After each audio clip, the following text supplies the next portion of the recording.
Here. Committee Member Jorgens. Here. Committee Member Collazo is noted absent. Thank you. Our next item is minutes. May I get a motion to approve the minutes of April 22nd, 2024? So moved. Moved by Member Jorgens I second. and seconded by Member Hill.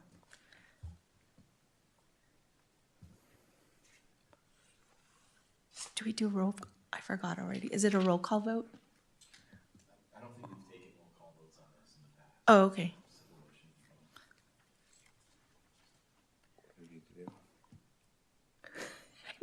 Sorry. Motion made by Member Jorgens and seconded by Member Hill. All in favor? Aye. Aye. Thank you. Passes with 3 ayes.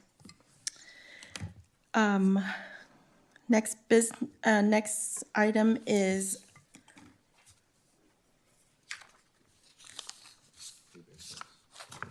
we don't have anything for old business. Next item is new business. Item D1, update on status of City of Newark broadband study presented by City of Newark IT Director Miranda. Welcome.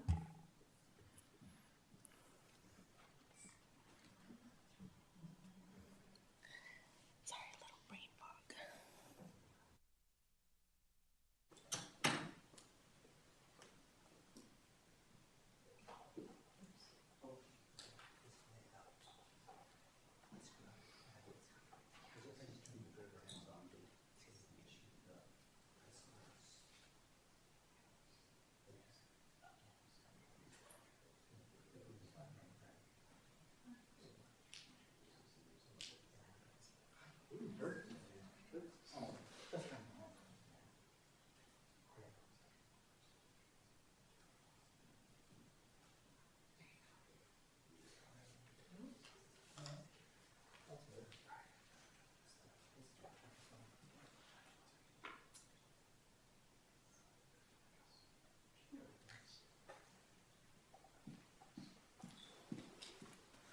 Well, good evening. This is, I'm Ed Miranda. I'm the CIO for the City of Newark. And I was asked here to give you an update on the broadband master plan that the city is embarking on. So as you can see, we were actually going to do this back in April, but now is a good time to do it, in June. Let's see here. All right, so you might want to ask, what is a broadband master plan? So basically, this is really a strategic plan. And what we want to do is we want to improve, and expand broadband throughout the city, but also make high-speed broadband available to as many people as possible and affordable. Part of this broadband master plan is really for a consultant to come in and just really identify areas that will benefit the city, and also just determine what resources are needed to get to that point. So basically, just think of it as a plan that will help guide decision-making for broadband and to provide fast and reliable internet. Some of the recurring themes that came out as this was awarded to Government Technology Group back in, I think it was April of last year. It was presented, the draft plan was actually presented at the council meeting April 25th. But Government Technology Group has been working on this for about a year, and these were the themes that they were looking at. They were looking at inclusivity to make sure that it was available to all members of the community. And one of the themes that came up was reliability. Broadband was just inconsistent throughout the city. Cost was also another issue. We get calls all the time, and we can't really control, the Xfinities and the AT&Ts or whoever provides broadband access. Going forward, they noted that broadband infrastructure needs to be improved throughout the city. So that's why the last item there is to provide an infrastructure that supports economic development, because we actually want to encourage businesses to come to the city of Newark. So we are going to actually look at different ways to encourage that. So a little background about funding. This started way back during ARPA, the American Rescue Plan Act, and the city put aside some funds to help commission this study. $200,000 was put aside to conduct this study. and we went out to RFP.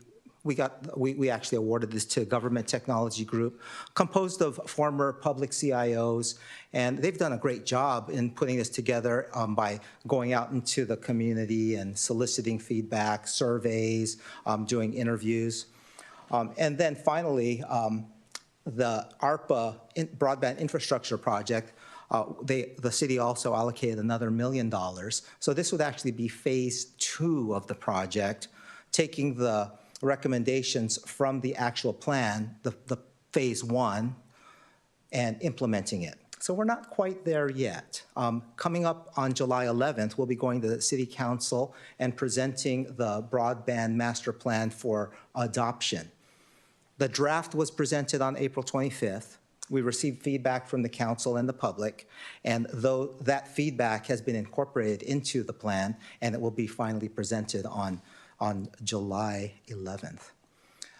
But in addition to that, Assemblymember Alex Lee really was a proponent for us to obtain an additional $1.8 million to improve the broadband infrastructure in the city of Newark. Now that's pretty amazing because a lot of other surrounding cities, they don't have this to start with. They've had enough to start a plan, but now they're at a point where, what do we do now? So we actually have funds that we're actually able to identify within this plan and come up with a schedule so that we can actually implement this. So we're really excited about that. Here are some of the key findings. Now, these are the key findings that were presented at the April 25th council meeting. So connecting city facilities was one of the key findings.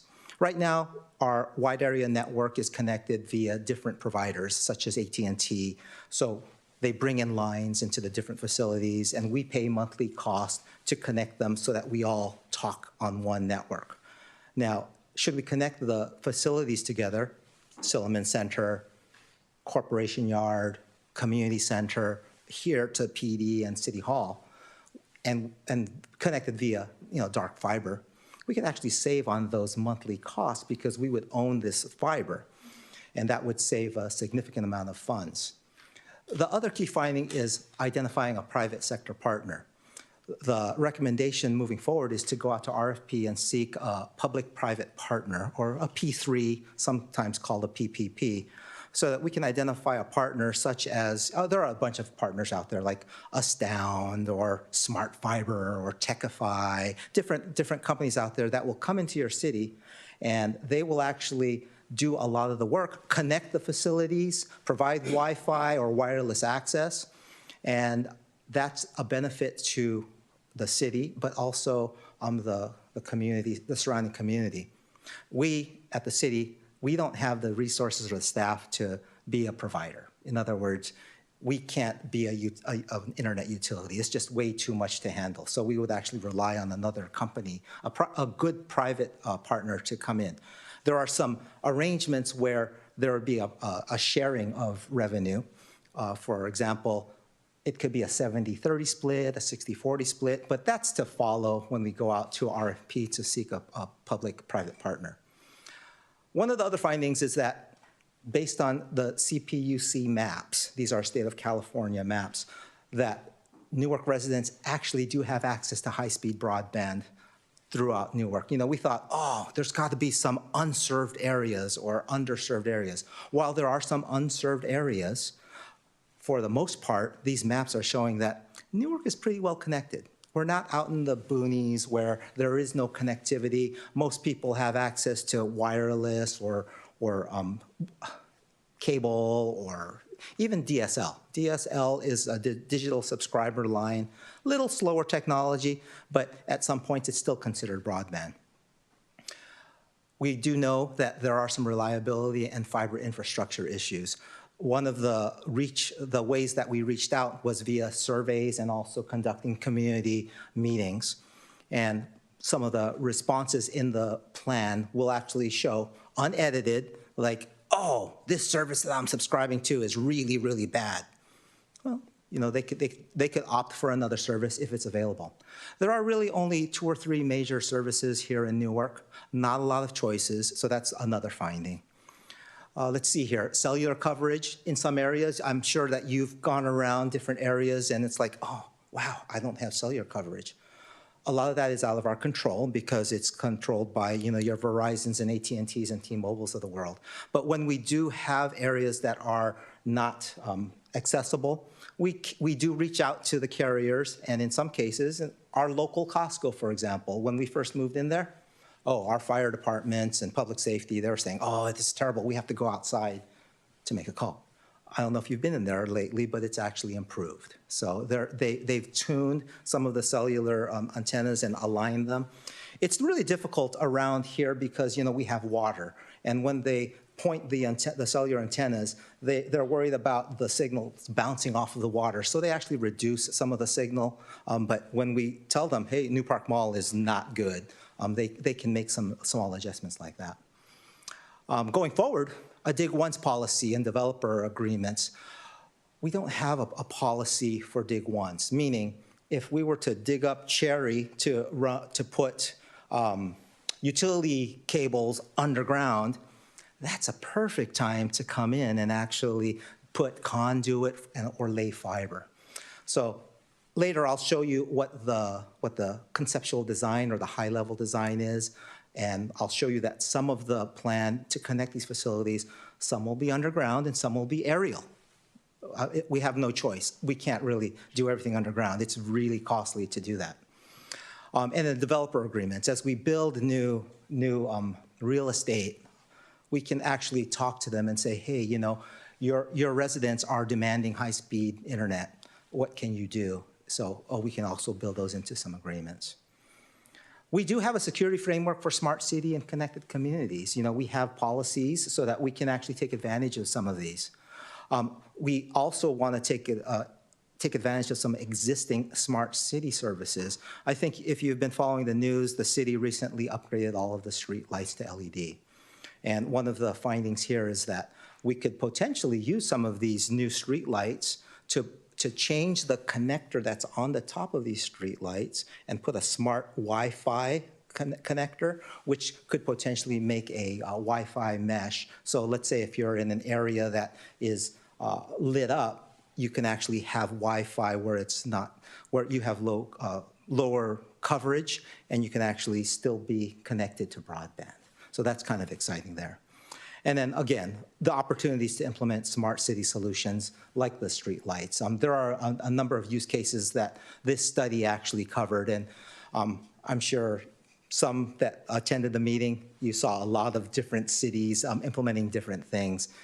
Some are kind of out of the realm of what we might want to do here in Newark, but some of them were kind of interesting. So here we go. This is taken straight out of the broadband master plan, and this is what their findings were to actually connect the city facilities. On there, you'll see a map of, you might recognize like where the lakes are and where the corporation yard is and Silliman Center, but these are the major facilities, and you'll see in blue, that would be aerial construction, meaning they would have these devices that would point to other devices so we can connect wirelessly for high-speed connectivity. Red, underground construction, because that's what made sense from a financial standpoint. However, our director, Soren Fajot, had mentioned that there are some projects, like for example, down Newark Boulevard, where they're going to be putting some utility cables underground. This is a perfect opportunity to put some underground conduit and fiber. Although right now, the plan is aerial. Where we can go underground, that's preferred because things above ground just don't last as long. So these are the estimates. And as you recall, it's about after the $200,000 for the plan, we have $2.8 million to work with. So if you add these up, and again, they're estimates, this is what would be the first phase. There's still going to be a little bit of money left over, and by the time we come up with the final plan to adopt on July 11th, we'll be showing you a further refined high-level design or conceptual design that I think people will be pleased with. But for now, aerial is best, but we would look to underground of connecting these facilities. We talked about the dig once policy. So these are some of the recommendations that are coming out of the broadband master plan. put some policies together for dig once, which makes sense, so that we don't have beautiful pavements, asphalts like that on that picture. So once they dig, then they can make it look nice and beautiful. Development guidelines, and not so much guidelines, but they're really just agreements with some of the developers that come in so that we can provide some high-speed internet to new residents, for example, or businesses that are coming in. Capital projects, again, take advantage of any capital projects like the traffic interconnect project that's out there. There's fiber that connects to these signals at these major intersections. We will always include those in our plans to improve the broadband infrastructure. And one of the biggest things that's going to be coming out of this recommendation is going out to RFP and finding that great partner that's out there. We have identified a partner that is working on a city very similar in size and have the same needs as the city of Newark. So we're following them closely to see what this partner is doing for that city. And if they are the ones chosen, and if they submit a proposal for us and we go with them, we would have learned what they have learned with that city that's about the same size as us. And eventually, we need to incrementally build broadband infrastructure for the future. So 10 years from now, we will actually build a fund, and when we have this dig once policy, we'll have funds available to say, yes, throw some conduit and fiber down there. What's important? Find a partner and also implement some of these policies so that we can actually develop a fund and move forward and build the broadband. Hate to disappoint you, but this is coming to one of the last slides. Now, did a search of, because this is the NUSD Liaison Committee meeting, these are a couple of programs that are available where the schools can take advantage of. And as you can see here, there's not a lot of time here, but July 1st, 2024 is the first application for the California Advanced Services Fund. So if the city wants to get on it, or the school district wants to get on this, they could potentially apply for some of this funding. And of course, the California Teleconnect Fund is out there. It's a discount. It's an ongoing rolling application where you can actually apply for discounts to qualifying K through 12 schools.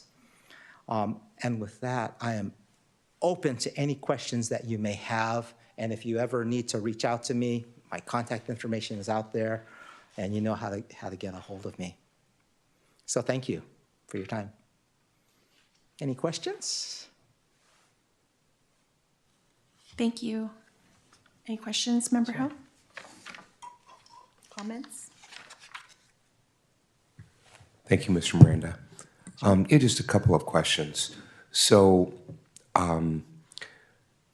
first question is the issue that there is existing fiber, but it's simply being provided by a provider that is maybe charging us more to access that than we would like. And so is that partly what this plan is attempting to tackle, or is the issue that there are facilities that currently don't have fiber running into them and that we need to figure out how to run fiber to them? It's actually a combination of both. But the city of Newark, and part of this study, actually conducted an inventory of what fiber assets or broadband assets that we have, and we have very little. We actually have some black fiber, dark fiber running from a fire station to the Silliman Center, or some dark fiber running from the Corporation Yard to the Senior Center, but that's about it. And what we have is we're actually using another provider, such as AT&T, to provide that connectivity. And the issue of its cost. Every month we're paying for this.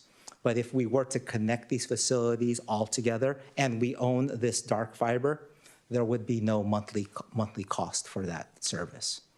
And the great thing about that is, as we run them, and you saw the actual high-level design, the map, we'll be crossing areas where there are businesses, and businesses can actually take advantage of this last-mile connection, and we can attract businesses to the city so that they can take advantage of the dark fiber that we lay, and potentially if it's not us charging them, because we don't want to actually be in the business of managing an ISP to provide internet, but it could be one of our partners that does that for us.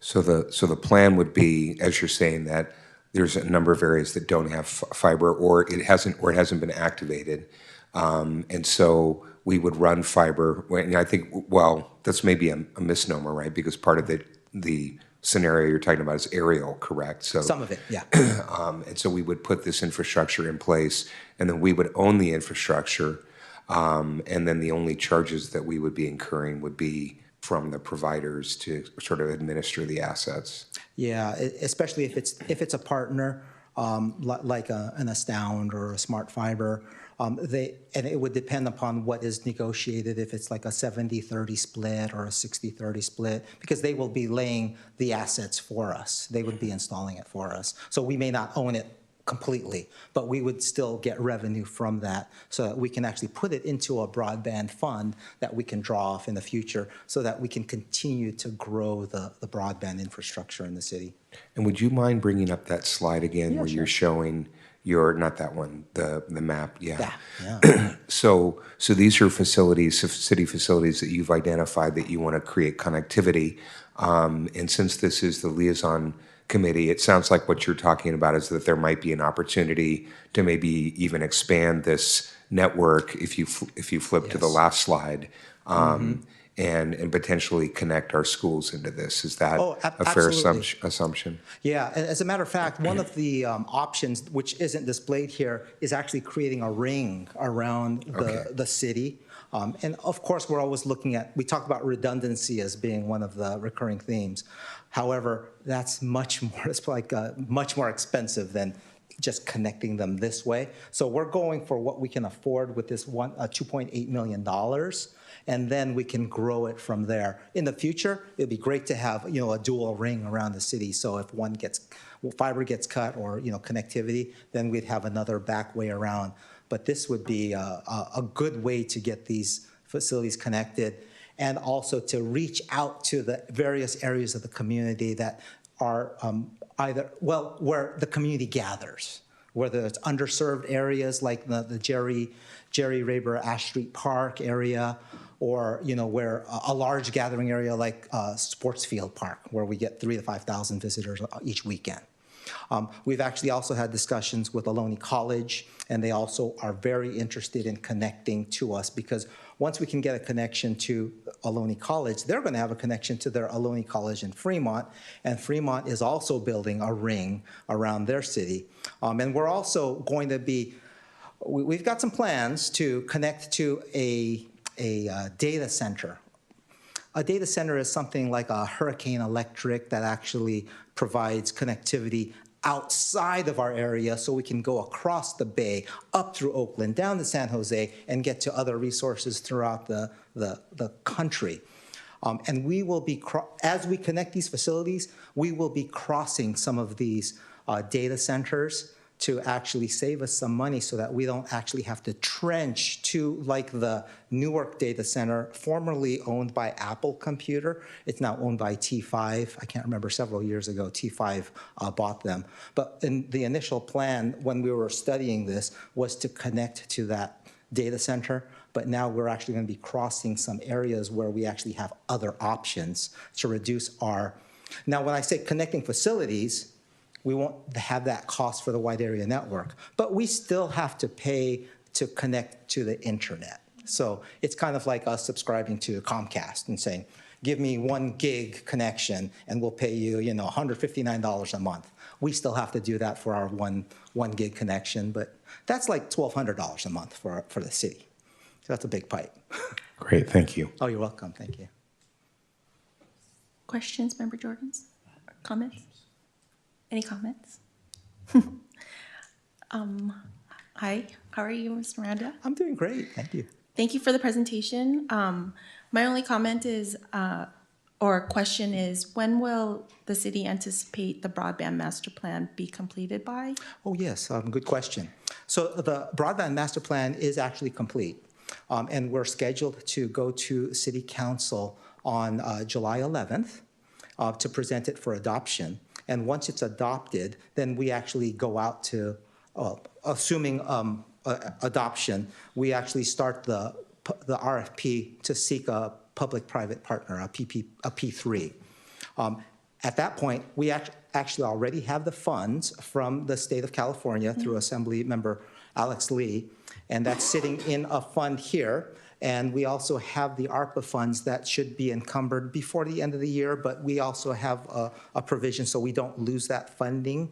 So that may start next year. But we anticipate getting all of this work done if we're on schedule. I would say within a couple of years, Okay. we should have it. We should have this executed. Okay, so that, yes, that was my correction. My Yeah. question was, when will the implementation be completed? Right. Yeah. So I would say we're going to start it this year after the identification of a partner, and then obviously, digging and running cable, undergrounding. That could take a while. That could take a year or so. It's public works projects. Correct. And then, after this major part of it is completed, then expansion talks and Exactly. will continue later on. Oh, absolutely. This is a long-term plan. Even though we only have this $2.8 million to work on, we actually are talking about different ways of funding. And what was brought up at the April 25th meeting was potentially bringing in other sources of revenue so that we can build this fund so that every time we identify someone's digging, we can't put conduit down there because we don't have money.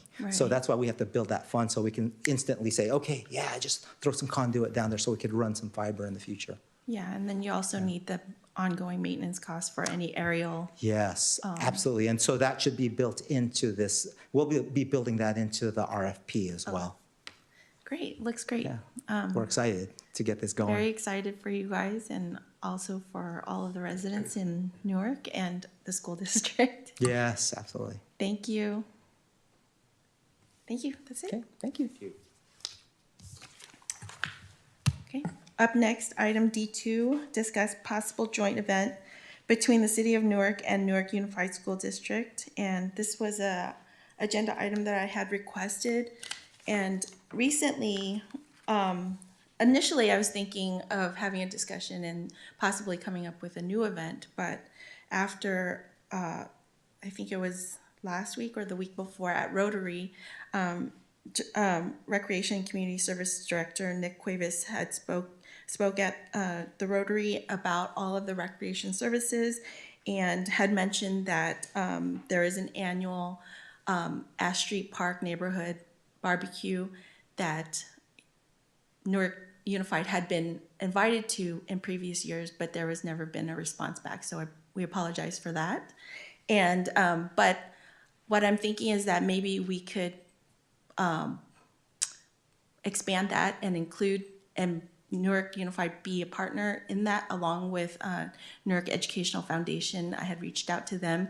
They're very interested in also partnering and having a event close to or right after school starts, which I believe the Ash Street Park does start a little bit after school starts. I don't have the date in front of me, but I believe it is right before school starts. I think Right it's, before school, okay. Yeah, I think it's all the way at the end of. That works even better. Okay. Okay.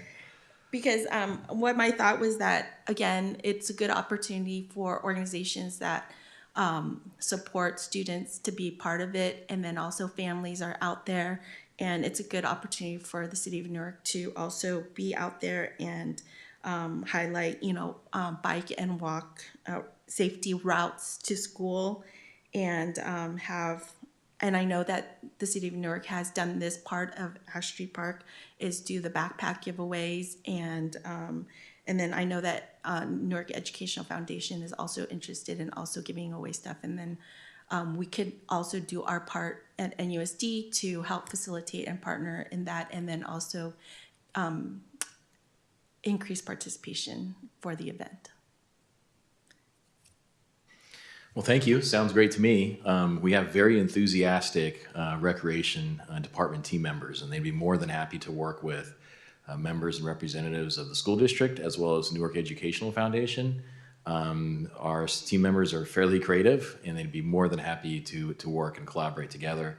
Perhaps you have some contacts with the Educational Foundation you can share with us after the meeting. That would be great. I think we would really need somebody from the school district that we can work with. I'm not sure what resources the school district has right now, if it's summer recess and all that. But again, I don't have the date in front of me, but I believe it's typically the tail end of July, if not end of July, early August. I'm pretty sure it's right at the end of July. Miss Slafter, I don't know if you have any recollection either. It typically is the end of the Ash Street Park summer camp program and kind of culminates with that event. And then after that, it transitions to the school year. So I think it's the last Thursday of July, if memory serves me correctly, but I'd have to go look into that. Okay, so I know that we just brought this up now, but so if for any reason, Superintendent Vacar, if we don't have anyone available, can we possibly start next year? Oh, we're willing to start at any time as long as, absolutely. If you have somebody now, great. If you want to do it next year, that's fine too. Okay. I have some ideas around that. Okay, so we can have, I guess I'll reach out to you, Superintendent Vacar, and we can discuss. Yeah, like I'm thinking, like, I knew it was like a backpack giveaway. Maybe that's just a place where we go off and we do that and we have some kind of group maybe set up so that Yeah. families can have access to it. That would make it really, we'd be able to join the two activities together. I know there's another program I'm looking at too, that I would like to be able to maybe implement, and I've written to the company, so a little bit more information coming back on that soon. I don't want to quite announce it yet in case, I don't want to put them on the spot. Okay. But hopefully there's another activity that would help students and their families with getting back to school. Great, thank you. Any comments or questions? Member Hill? Sounds good. Member Jorgens? No, sounds good. Make sure that I get the date on it, so I'd be able to attend too. Okay, great, thank you. Thank you, City Manager Bernier. Pleasure. All right. Next item is public comment. Are there any public comments? Seeing none, we'll move on to future agenda items. Are there any future agenda items that you would like to request on the agenda, Member Hill? Not at this time. Member Jorgens? Yeah, so I think it would be helpful for me to have a better understanding of how kids are getting to school, and maybe a presentation from the school district on just kind of, how kids are getting to school. We're looking at our active transportation plan that just went up on the website when we did our arts master plan. One of the things that we identified was, to put art along routes to schools. I don't think that we have a set definition of that, and at least identifying some key areas where like this is how and where people are getting to school. I think that's going to be really helpful for me. So if we could, see that either at the next meeting or the following one, I think that would be really helpful for me. And then, yes, go ahead, Member Hill.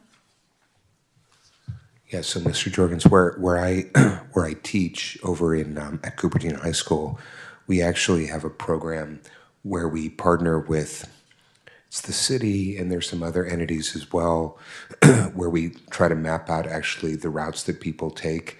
And usually what we do is we do a Google survey, and we have the teachers in the class administer the survey like in real time to the kids. And so I can find out more about that and pass it along to Superintendent Vacar, and then we could see if that's something that we can implement, because you could get, pretty much real-time information about what people are doing. So I'll try to find out about that. Thank you. And who knows, we might even already be doing something. I'm not sure. We'll have to triangulate.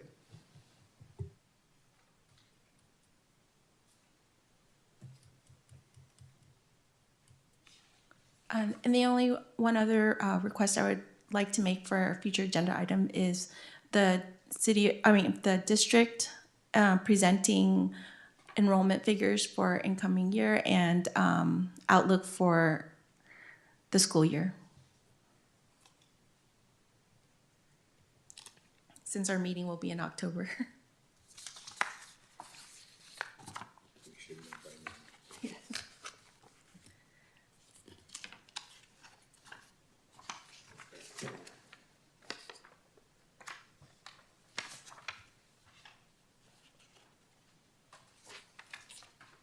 Okay, great. And our next item is F2. Our future meeting date is October 28th, 2024. With that, our next item is adjournment. May I get a motion to adjourn? So moved. Moved by Member Jorgens, I second. seconded by Member Hill. All in favor? Aye. Meeting adjourned at 6:38 PM.